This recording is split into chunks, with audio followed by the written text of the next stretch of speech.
Buffalo's Hall of Famer, former quarterback Kordell Stewart joins the show. Kordell, it's Maggie and Perloff. How you doing? Maggie and Perloff, how you guys doing? Man, we're doing excellent. I imagine you've been on a lot of fun Colorado text threads and stuff this weekend. What did Saturday's win mean to the program? Well, I mean, it was one of the greatest wins I honestly can say we've had in an extremely long time. And okay. Wait, Kordell, are you in the drive-thru? I'm at Burger King, guys. I'm at Burger King. I'm at Burger King. I'm trying to get a meal. I'm trying to get the number one with cheese, no onion, extra pickles, and a large, and they get a Dr. Pepper, and they're telling me I got to go through the drive-thru, and I just went through the drive-thru. What are we doing here? God, I mean, that's just awful. But, that sounds amazing, by the way. Wait, did you get the order in? We got to make sure you get some food. But no, I put the order in. Listen, guys, I'm talking like we're not even on the radio, right? Dude, I set up here, and I made the order. She gets me to the window and tells me I didn't make the order. I just did. I just told her. But back to what your question was. What a pro. I know, right? Slash is right, you know? You can play multiple positions on the football field, and you can be on a radio show and order at the Burger King drive-thru.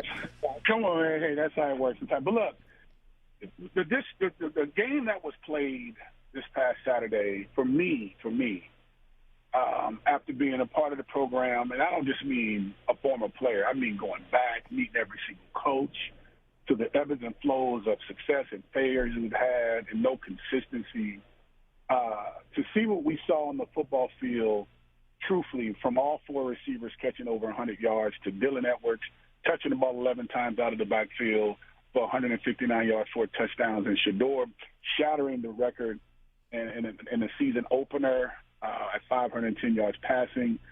Of course, Travis Hunter being a multi-talented player in the game, something we haven't seen on the collegiate level openly, to where we are purposely doing it, and it's a conversation that's being had about it, and you know it's coming and you couldn't stop it still.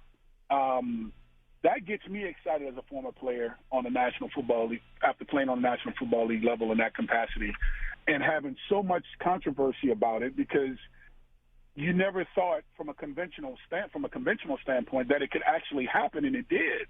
And now we're seeing a coach that believes in it, that's going to do it, going to tell you how it works, and it's working.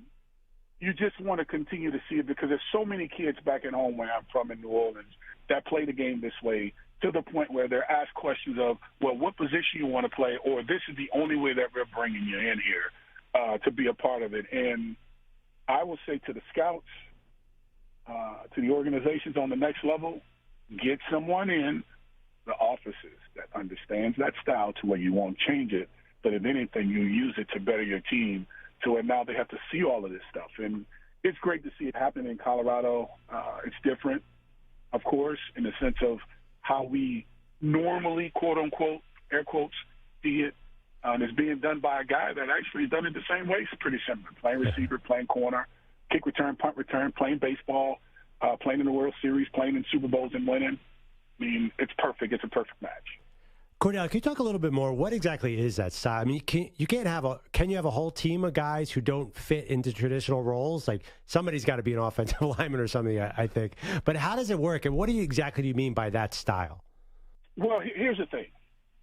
I can't think of the lineman defensive end's name that came from Georgia that ran a 4.4 and a 40. And he's now in the National Football League. Now, you answer that question for me. Trayvon Walker. There you go. Do you want your quarterback to just sit in the pocket all day? No. And just lead the defense, quote-unquote, all day long, and just, say, well, because, he's not accurate enough. Come on. They say the same thing about Jalen Hurts. When is he going to become a quote-unquote, pro passing quarterback? The dude just took his team to a Super Bowl. He outplayed Patrick Mahomes. Let's be transparent. He outplayed him. It just so happened that dude, in an unconventional way, Patrick Mahomes, did it differently than most, throwing it from underneath, from different angles, different trajectories, if you will. And he just so happened getting the better end of the stick of winning the game. But Jalen Hurts plays some outstanding football. So the question is, do you bring an offensive lineman that runs a 4.4 and a 40? You might want to get him close to a 4.6, 4.7, because if that guy's coming off the edge and he's, if you will, like coming really tight on the edge, your offensive lineman is going to have some great feet to be able to move. So that's what we're evolving to. It's not you're bench pressing 500 pounds all day. You're squatting everything. You're eating all these different, vitamins to get big and swollen. And all of a sudden now when it's time to play, you can't move. That guy doesn't exist too often anymore. He has to be agile. You got this kettlebell workout stuff now where everything is about quick twitch muscles to the point where you have to be athletic in order to compete on the level in which we're going in. And I think Travis Hunter has proven that this past weekend, that you have to deal with that. Like, come on, he's reading it on the goal line after he just caught 4 or 5 passes in a series or so, and he's reading through the receiver to the quarterback. When the guy goes across his face, as the receiver goes across his face, he sees what's coming out of the backfield. He peels off of that and go and catch the interception. He comes back later down the road. He catches pretty much on the winning drive, the catches to put him in position. I think it was 4th and 9 or whatever, 4th and 12. He catches a crossing route to keep the drive alive. It's something where, as an analyst, podcast host, co-host, radio co-host, host, you're going to have to really pay attention to it and call it for what you see. Now, the question becomes, can it last throughout a season? Sure, that question is one that you can ask. But it's not an accident that we're seeing it. It's just Coach Prime is the first one to actually do it. There's so many kids. I was one of those kids. And so when you bring someone else in to do it the conventional way, it doesn't work. You have to go back to that again. At some point in time, you have to say, okay, you know what? They're going to say, well, you were ahead of your time, Kordell. No, I'm just going to say they had no one in there prepared to do that. Right. And those kids are everywhere in the country. It's not an accident. This is not brand new. Deion did it. I did it. I mean, Shannon Sharp was doing it. Think of Shannon Sharp at the tight end position. He was playing receiver, but he was written down as a tight end. It's been going on forever. We just don't pay attention to it enough and respect it to the point where we can talk about it the right way to where we say it matters. Now it's starting to matter. It's starting to matter. You got Jalen Hurts, number one in the top paid quarterbacks in the National Football League. How does that look? Is that conventional? It's not. Lamar Jackson, look at his situation. Identical. Look at Richardson coming from Florida, who's now the starting quarterback with Indy, who's 6'4", running a 4.4 and a 40, weighing 200, and you pick the number. And then also you look at Young, you look at Stroud. It's the same thing, guys, and we are blind to the fact that this talent has been existing forever. We just have not had the right people in place to do it, because Prime has proven a point. If you have the right guy in there, it can work.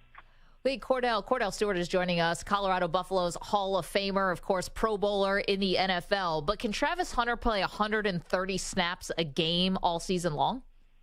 You have to ask him that question because that's a lot. But again, we're talking about conventional thinking, right? We're thinking conventionally. We're not thinking of how many players. Answer this question. Let's think of Alabama, one of the top-notch programs in the country. How many players you think are on that team that's like a Travis Hunter? Probably a few. I mean, Deion says that you have to be elite on one side of the ball in order to pull this off. Like, you can't just be good on both sides of the ball. You have to be elite on one side of the ball. So probably maybe a few, but not many, right? This is reserved for only the best of the best. How many elite players do you have at Alabama? That's all top. That's all. Yeah. 5 stars, right? No, I get your point. That's why I picked Alabama. You know, I mean, we can go to Georgia if you want to, because Kirby Smart, you have to believe he's recruiting the same exact way, right? Yeah. So when you put this in perspective, you will never know until you see it. So because we've seen it conventionally, going back to conventional ways of thinking, because we can't see it, we can't understand it. I'm telling you factually, Hines Ward, Antoine Randall, just start thinking about it as we're talking, and think of the players that we've seen that's been multi-talented players. But because Antonio Brown, another player. That's just a few. We haven't really dove into really thinking about how we've seen players play the game that are capable of doing it. You just don't have the staff that are mentally prepared or willing, and owners because there's money involved. So there's the politics, right? But do we take a chance on putting this player at wide receiver and corner that we know can run a 4.4, 4.3, and a 40. Their vertical jumps are 38 or better. Their standing broad jumps are 10.5 or more. They're smart on the Wonderlic test. They just are bona fide athletes and players. But when we make the changes is when the age changes. So, for example, in Pittsburgh, we had a Kordell Lake who was a safety throughout his career. Then we needed him to play corner. Rod Woodson, he went from corner, then went to safety. Do you think Rod Woodson could have played that way throughout his entire career with changing and maybe doing some kickoff and punt return? It's no different. It's just we have to fixate our minds around it and start identifying the great and elite talent that's out there that has the ability to do it. Travis is not a one-off. That's why Coach Prime is somewhat that one-off, right? That played corner, that played receiver, that also did punt return and kick return. He kind of becomes that guy, right? And baseball. He sees that in Travis, right? Yeah. And to be able to put him on the field, take him out when he needs to from offense because they need him on defense, but take him out on offense and give him a breather or two. And allow him to be him. And guess what? If in practice you're conditioning him that way, don't you think he'll be able to do it throughout a game in a season? Yes, he will, because he's getting conditioned for it. If you want to run the football, ask the Pittsburgh Steelers in 1997 when the Baltimore Ravens knew we were coming to a certain side, and they overloaded the side, and we still came and got a 6-yard gain. And guess what we did the next time? We came back and ran that same play again. And so when you get conditioned, if you have the ability to do it, yes, it can work.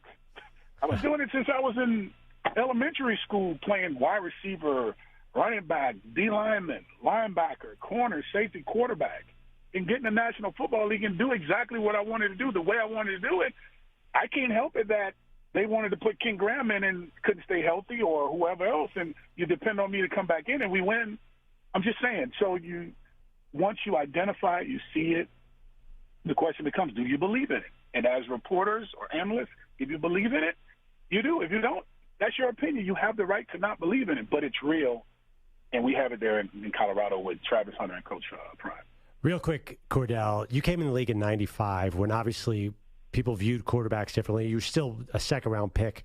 Do you ever have any ill will towards the money some of these quarterbacks are making right now and maybe think about, well, what if I'd come into the league 20 years later?